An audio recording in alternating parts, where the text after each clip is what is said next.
नमस्कार, आप देख रहे हैं इंडिया टीवी। आपके साथ मैं हूं मीनाक्षी जोशी। सुबह के 10 बज रहे हैं। वक्त हो गया है दमदार 10 का। आज बात होगी महाराष्ट्र की महापरीक्षा की, लोकल चुनाव के वोकल इश्यूज की। महाराष्ट्र में बीएमसी समेत 29 नगर निकायों की 2801 सीटों के लिए मतदान की प्रक्रिया जारी है। ये चुनाव भले ही लोकल है, दिखने में भले ही छोटा लगे, लेकिन इसका इम्पैक्ट दिल्ली, कोलकाता, गुवाहाटी, चेन्नई से लेकर तिरुवनंतपुरम तक दिखाई देगा। मुंबई में ठाकरे ब्रदर्स की साख और बाला साहेब ठाकरे की लेगेसी का लिटमस टेस्ट होगा। तो वहीं आरएसएस के गढ़ नागपुर, जो कि सीएम फडणवीस और नितिन गडकरी के लिए शक्ति का केंद्र है, वहां पर क्या होगा? जितना बिहार में ओवैसी ने रैली नहीं की, हिंदू मुसलमान नहीं किया, उससे तो कई ज्यादा रैली और हिंदू मुसलमान का शोर महाराष्ट्र के नगर निकाय चुनाव में सुनाई दिया। और हिंदुत्व के नए पोस्टर बॉय बनकर उभरे नीतीश राणे।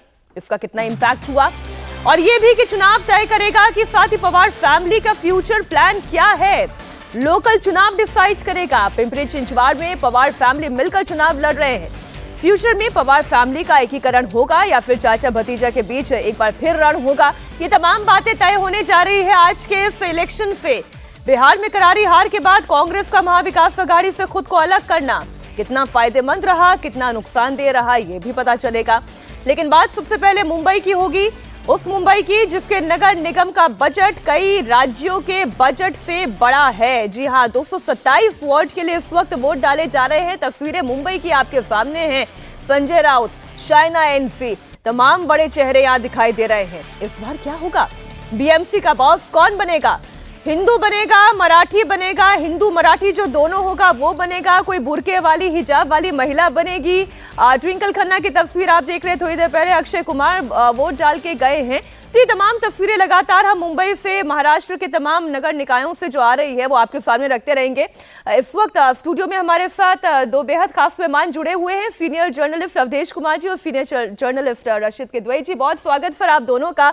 आपकी भी नजरें बनी हुई होंगी कि मुंबई का किंग कौन?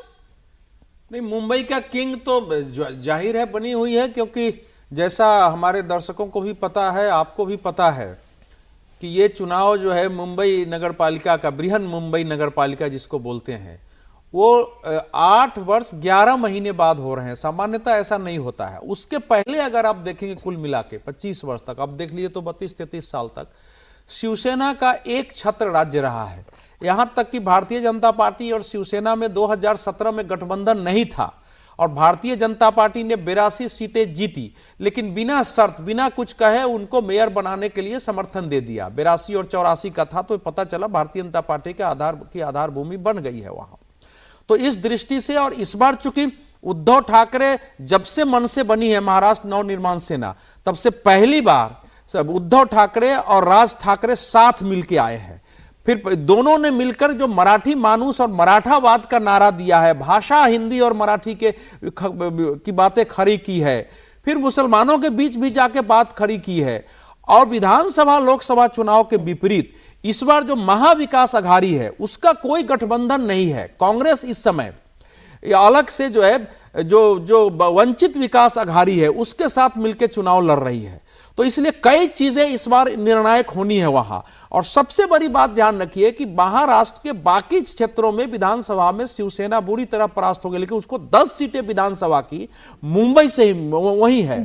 24% वोट उसको वहां मिला है, तो उसकी उस समय की एक आधार भूमि बनी हुई है। तो इस चुनाव से यह दिखाई देगा कि इस समय देश के सबसे संपन्न 70,000 करोड़ के बजट वाली जो बृहन महानगर पालिका है, जिसमें 1 करोड़ 3 लाख लोग लगभग वोट डालेंगे, उसमें जो इस समय गठबंधन है भाजपा और शिवसेना का, उसका वर्चस्व रहता है या इनका? मेरी अपनी दृष्टि यह है कि भारतीय जनता पार्टी और जो शिवसेना शिंदे है उसको विधानसभा के अनुसार देखें तो उसकी बहुमत इसमें दिख रही है। एक एक करके उन तमाम बड़े चेहरों की हम बात करेंगे, और मुंबई से लेकर नागपुर की भी बात होगी, पिंपरी चिंचवाड़ की भी बात होगी।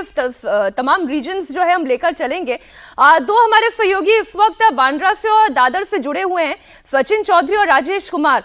तो राजेश, पहले ये बताएं कि बांद्रा से तो सारे वो बड़े बड़े सेलिब्रिटीज आपको दिखाई दे रहे होंगे जो आज वोट डालने के लिए बाहर निकल रहे हैं। माहौल क्या है इस वक्त?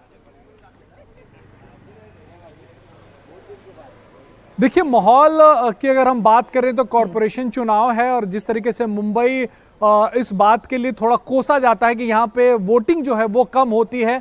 आज हम देख रहे हैं कि लोग घरों से निकल रहे हैं, कॉर्पोरेशन का चुनाव है, बीएमसी का चुनाव, उसके बावजूद लोग घरों से निकल रहे हैं, बड़े सितारे भी निकल रहे हैं, आम लोग भी निकल रहे हैं, मतदान केंद्र तक पहुंच रहे हैं और वोट कर रहे हैं। और जो इश्यूज हैं, जो पॉलिटिकल पार्टीज ने जो इश्यूज उठाए हैं, उससे इतर इश्यूज, यानी कि लोग कह रहे हैं कि उन्हें साफ हवा चाहिए मुंबई में, उन्हें गड्ढे मुक्त सड़कें चाहिए मुंबई में, ट्रैफिक से निजात चाहिए मुंबई में। इन बातों को लेकर वो वोट करने के लिए मतदान केंद्र पर पहुंच रहे हैं। हालांकि चुनाव प्रचार जब हमने देखा मीनाक्षी, तो ये बातें कम से कम राजनीतिक दलों के पाठ्यक्रम से गायब था। उन लोगों ने इस पे बात नहीं की ज्यादा। अगर हम ठाकरे बंधुओं की बात करें तो मराठी अस्मिता की बात करते रहे, मुंबई को बचाने की बात करते रहे, मराठी भाषा की बात करते रहे।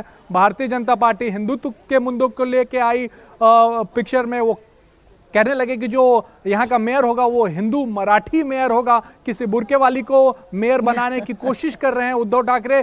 तो इन बातों पर राजनीतिक दलों ने बात की है, लेकिन भारतीय जनता पार्टी की तरफ से देवेंद्र फडणवीस की तरफ से राजेश, ये पॉलिटिकल पार्टीज बात करे ना करे, लेकिन इंडिया टीवी इन मुद्दों पर जरूर बात कर रहा है। और इसलिए आज हम पूरे दिन अपना कॉन्क्लेव इसी पर कर रहे हैं, पोल्यूशन का सोल्यूशन ढूंढने की कोशिश हम करेंगे। तो अपने दर्शकों के लिए भी ये जानकारी दे दूं, आप दिन भर हमारे साथ जुड़े रहिएगा। आज एनवायरमेंट पर दिन भर चर्चा चलेगी। राजेश आप रहिए, सचिन भी हमारे साथ जुड़े हुए हैं। लेकिन लोकल इलेक्शन में रशीद जी, जिस तरीके से इंटरनेशनल इश्यूज आ गए, जिस तरीके से बड़े बड़े मुद्दे खड़े किए गए, मैं एक एक करके एक एक चेहरे पर बात करती हूँ। सबसे पहले मुंबई की बात करती हूँ। 2017 का जो नतीजा था वो शिवसेना संयुक्त थी जी, अब शिवसेना विभक्त हो चुकी है। ये लिटमस टेस्ट भी होगा कि बाला साहेब ठाकरे की लेगेसी को कौन आगे लेकर जा रहा है। वो शिंदे लेकर जा रहे हैं या वो ठाकरे ब्रदर्स संयुक्त तौर पर साथ आ गए हैं तो वो लेकर जाते हैं?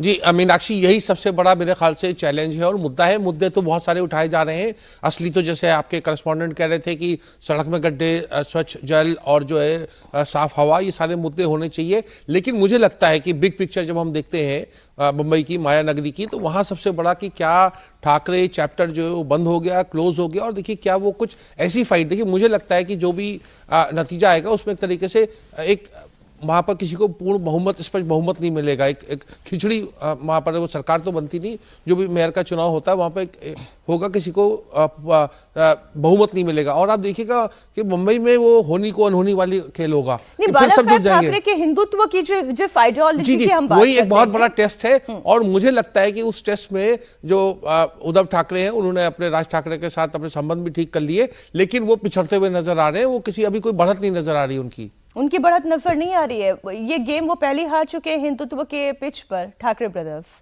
नहीं, देखिए ऐसा है कि इस बार उन्होंने भी, ऐसा नहीं कि हिंदुत्व का कार्ड उन्होंने नहीं खेला है, लेकिन जो शिवसेना का पहले का हिंदुत्व था भाजपा के आने से पहले, वो क्षेत्रवाद के साथ हिंदुत्व और राष्ट्रवाद था।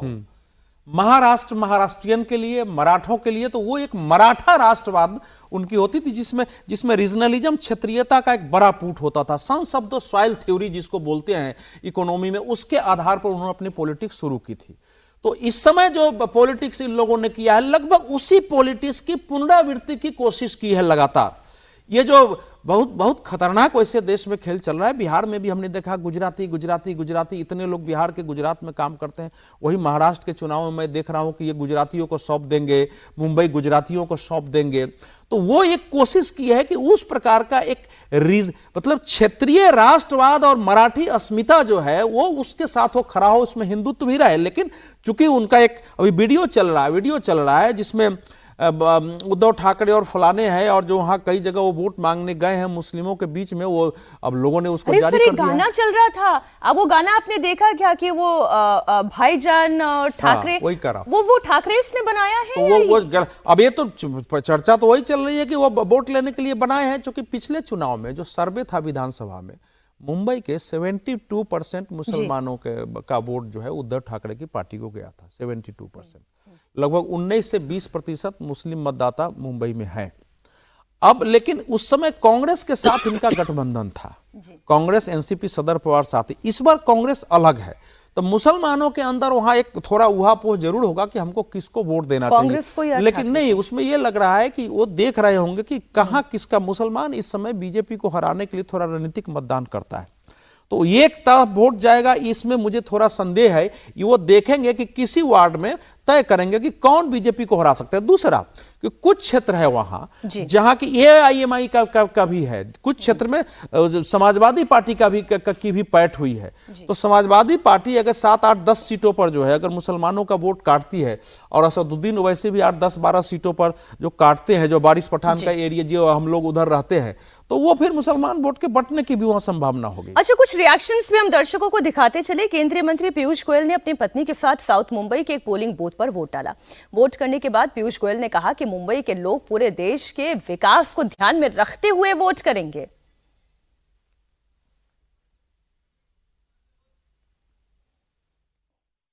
बीएमसी चुनाव में साउथ मुंबई के वालसिंगम स्कूल पे जो पोलिंग बूथ है, वहां इस वक्त केंद्रीय मंत्री पीयूष गोयल जो है वो वोट डालने के लिए पहुंचे हैं अपनी धर्मपत्नी के साथ। यहाँ पे आप देख सकते हैं वो अपनी बारी का इंतजार कर रहे हैं। और आपको बता दें 9 साल के बाद बहुत ही क्रूशल जो है बीएमसी चुनाव ये इस बार हो रहे हैं, करीब 8 साल के अंतराल के बाद।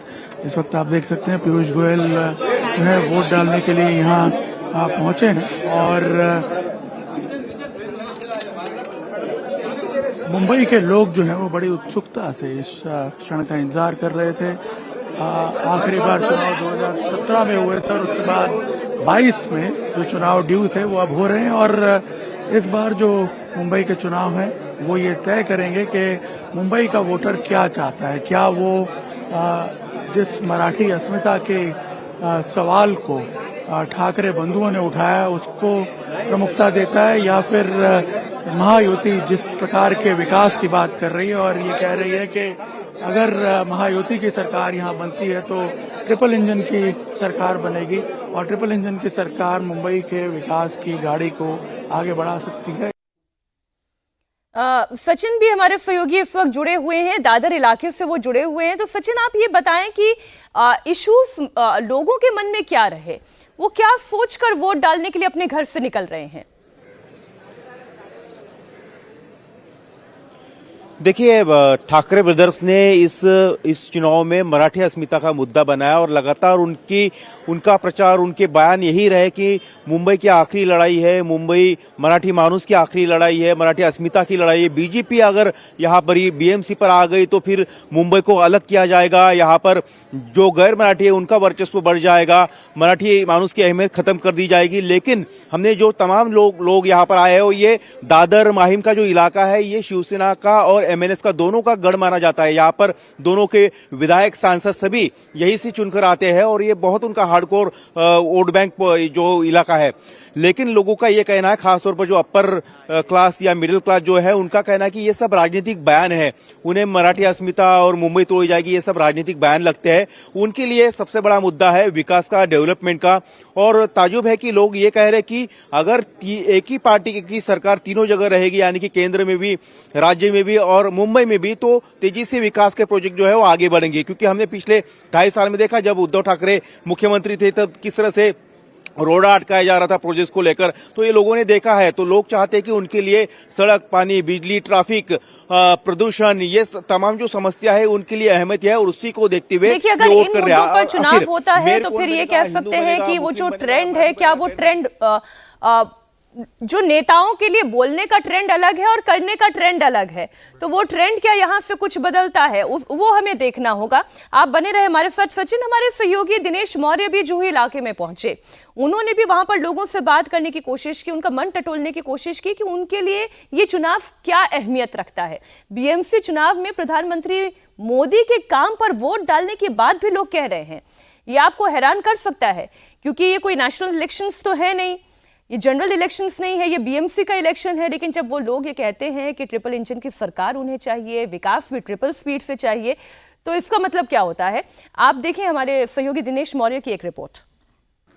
मुंबई का विकास करेंगे, मुंबई की डेवलपमेंट करेंगे। जो आज इंफ्रास्ट्रक्चर की रिक्वायरमेंट है, आज ट्रैफिक की इतनी हालत ख़राब रहती है, कोस्टल रोड बनने से ही ट्रैफिक का ये सुधार हो सकता है। क्या इस हमेशा से जो 25 साल से जो सत्ता चली आ रही है वो बनी रहेगी, इस बार बदलाव होगा? नहीं, बनी रहने का सवाल ही पैदा नहीं होता। सरकार, ये सत्ता तो परिवर्तन से ही मुंबई का विकास संभव है। ये विकास की परिवर्तन की बात कर, आप मुझे बताइए, आप मतदान करके आए हैं, होगा, बराबर बोल रहे हैं, परिवर्तन होगा। क्यों आपको लग रहा है? अच्छा काम करेगी बीजेपी, इसके लिए लग रहा है। अच्छा, बीजेपी लग रहा है आपको? लग रहा है। ओके, तो यहाँ पे देखिए केंद्र में उनकी सत्ता है। साफ सफाई बढ़िया होएगा, बीजेपी आएगी, बढ़िया नीट एंड क्लीन रहेगा बॉम्बे। लेकिन ठाकरे कह रहे थे अगर बीजेपी आ गई तो मुंबई को कट जाएगी, मुंबई चली जाएगी गुजरात। ऐसा कुछ नहीं है, ठाकरे अपने हिसाब से बोलता है, बीजेपी अपने हिसाब से बोलती है, सब अच्छे ही है, पर बीजेपी अच्छा है अभी। अच्छा, कुल मिला के आप बताइए, आप क्या चाहते हैं? वो बीजेपी आना चाहिए। क्यों? कुल मिला के वही मतलब अभी तक जितना भी कर रहे हैं वही सबसे अच्छा काम कर रहे हैं। बाकी दल? अब ठीक है, सब अपना अपना हिसाब से कर रहे हैं। आप क्या चाहते, चुनकर है तो क्या करें?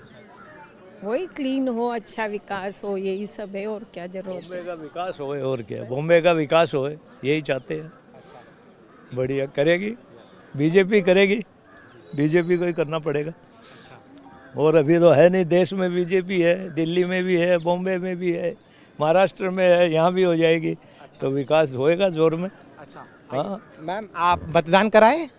नहीं किया क्योंकि हमारा नाम ही नहीं मिलता है। अभी नाम खोजने के लिए 5th रोड पे जाना पड़ेगा। तो देखिए, ये जो हिसाब की बात थी ना कि ठाकरे अपने हिसाब से बोलते हैं, पवार अपने हिसाब से बोलते हैं, बीजेपी अपने हिसाब से बोलते हैं, लेकिन जनता का हिसाब अपना हिसाब होता है। वो पूरा हिसाब देखते हुए फिर चाहे वो ट्रिपल इंजन की सरकार की बात कर रहे हो, या फिर जो एक महिला कह रही थी कि अभी उनका वोटर लिस्ट में उनको नाम ही नहीं मिल रहा है, या फिर उनका हिसाब हो। लेकिन बात यह है कि ये जो गठबंधनों का भी जो हिसाब किताब हुआ उसने भी लोगों को बड़ा कंफ्यूज किया। अब पवार ब्रदर्स की ही हम बात, चाचा भतीजे की हम बात कर लें, पिंपरी चिंचवाड़ में वो इकट्ठे हो गए, लेकिन यहाँ मुंबई में वो अलग अलग है। देखिए मीनाक्षी, जनता वोटर जो है बहुत समझदार है, उससे समझ में आ जाता है कि जब अस्तित्व की लड़ाई होती है, जब बिल्कुल हाशिए पे आ जाते हैं तो मिल जाते हैं। राज ठाकरे ने क्या क्या बातें नहीं की, उद्धव ठाकरे ने क्या नहीं कहा, और इसी तरीके से अजीत पवार का तो बहुत बड़ा पूरा एक इलेक्शन हुआ था, बारामती का इलेक्शन हुआ था, चाचा भतीजे का, उनकी पत्नी वहाँ से चुनाव लड़ी थी। तो इस सब का मुझे लगता है बहुत ज़्यादा इंपॉर्टेंस नहीं होती। ये नेताओं को लगता है कि वो कोई भी बाजी जीत लेंगे, लेकिन जनता को सब आप ये पता कहना होता चाह है। रहे हैं कि पिंपरी चिंचवाड़ जो कि उनका अपना गढ़ है वो उनके हाथ से चला जाएगा? जी देखिए, बिल्कुल यहाँ पर इस तरह से, जिस तरह के मतलब इतने बड़े जब मतभेद होते हैं और फिर आप एकदम से एक चोला बदल के सामने आ जाते हैं, तो मुझे लगता है कि जनता में इस समय बहुत ज़्यादा अवेयरनेस है, और अवेयरनेस वो हर लेवल पे है। ये जहाँ ठाकरे ब्रदर्स और पवार का परिवार का एक साथ आना, ये जनता को, ये उसको एक्सेप्ट नहीं करते। जनता का बस कोई बटन नहीं होता कि ऑन ऑफ कर दें, उन्हें ध्यान रहता है कि 6 महीने पहले आप क्या कर रहे थे, साल में पहले क्या कहता, पिछले चुनाव में क्या कहा था। और वही मीनाक्षी, वो ट्रिपल इंजन की सरकार भी, लोगों को इंदौर का भी ध्यान आता है, वहां भी ट्रिपल इंजन की सरकार है, और देखिए वहां पर क्या हुआ। तो ये मेमोरी में रहेगा। लेकिन मेरे ये जैसे अभी रशीद जी कह रहे हैं कि पिंपरी चिंचवाड़ में जरूरी नहीं कि वो पवार को ही वोट चला जाए, वो कहीं और भी जा सकता है। नहीं तो उस पर तो बीजेपी का, वो तो एक छत्र राज्य है, वहाँ विधानसभा सारे जीत गई बीजेपी। पिपरी चिंचवाड़ में कहाँ है? वहाँ के पूरे जो आप पिपरी चिंचवाड़ पर अगर जाते हैं तो वहाँ जो मेरे पास आंकड़े हैं आप देखिए, इसमें तो बीजेपी जो है 15 साल से बीजेपी का है वहाँ। हाँ, वहाँ कुछ नहीं, 128 में से उसकी जो सीटें थी वो 102 सीटें शायद वो जीती थी। हाँ, तो इसलिए वहाँ जो वो जो पिपरी चिंचवाड़ है वो असल में पुणे का एक भाग कहिए जी। हाँ, वहाँ से 15 किलोमीटर दूरी है, थोड़ा इंडस्ट्रियल एरिया है जी, थोड़ा वहाँ टूरिज्म है, तो वो इंडस्ट्रियल क्षेत्र है। दूसरा क्या है कि ये जो वार्ड के चुनाव होते हैं, इसमें इस बार तो लोगों ने कोशिश की है, वार्ड का चुनाव तो लग ही नहीं रहा था, लग रहा था या तो विधानसभा का चुनाव है या लोकसभा का चुनाव है, जिस प्रकार से प्रचार हुआ है। लेकिन अब अजीत पवार और उनका दोनों का, शरद पवार को क्या यहाँ गठबंधन किया उन्होंने, और अजीत पवार ने बाकायदा भाषण में दिया है कि हम यहाँ विकास करना चाहते हैं, हमने गठबंधन किया है, इसलिए एक दूसरे के विरुद्ध सार्वजनिक भाषण में कहा कि एक दूसरे के विरुद्ध हम बयानबाजी न करें। लेकिन अब विधानसभा चुनाव परिणाम देखो ना, तो दोनों में इतना अंतर है वोट का, लगभग 20% वोट से बीजेपी वहां जीती थी। तो इसीलिए वहां मुझे उस चुनाव परिणाम पलटने का कोई कारण नहीं दिख रहा है। और ब्रेक से पहले सर मुझे ओवैसी पर भी बात करनी होगी। ओवैसी का क्या होगा? आपने मीनाक्षी कठपुतली का खेल देखा है? हाँ बिल्कुल देखा है। वो कठपुतली का खेल चल रहा है, कौन किसके साथ है, कौन किसको फायदा पहुंचा सकता है, उस भाषा और संवाद से आपको नजर आ जाता है क्या होने जा रहा है। नहीं देखिए, वो एक उनके बारे में एक धारणा बनाई गई हुई है, क्योंकि वो बाकी मुस्लिम संगठनों से अलग होकर के वो अपना एक कर रहे हैं। लेकिन हमेशा आप देखिए, महाराष्ट्र में वो लोकसभा चुनाव जीत चुके हैं, कोई लोकसभा, अरे जो संभाजी नगर अभी है वहां, वहाँ पिछली बार भी उनको अच्छा वोट मिला था, इस बार भी अकोला के एरिया में है। मुंबई का जो क्या है वो भयाला, देखिए आप वो जो इलाका है भायखला, तो वो इस समय एक दूसरी दिशा में चल रहा है कि भविष्य में इस देश के एक मुस्लिम सेंटिमेंट में एक एग्रेसिव पोस्टर खड़ा करते हैं, उसका लाभ बीजेपी को मिल सकता है। एक ऐसा राजनीतिक दल जिसने जो मुस्लिम समाज का प्रतिनिधित्व करने का दावा करता है, आज तक उसने म्युनिसिपल इलेक्शन में 1971 से लेके 2026 तक कोई महिला का उसने इलेक्ट नहीं किया। वो कह रहे हैं कि बुर्के वाली प्रधानमंत्री बन जाएगी। आप इसलिए मैं कह रहा हूं, एक कठपुतली का नाच है, देखिए आराम से और आनंद लीजिए। कल इसका नतीजा आ जाएगा, इस नाच में कौन जीता कौन हारा।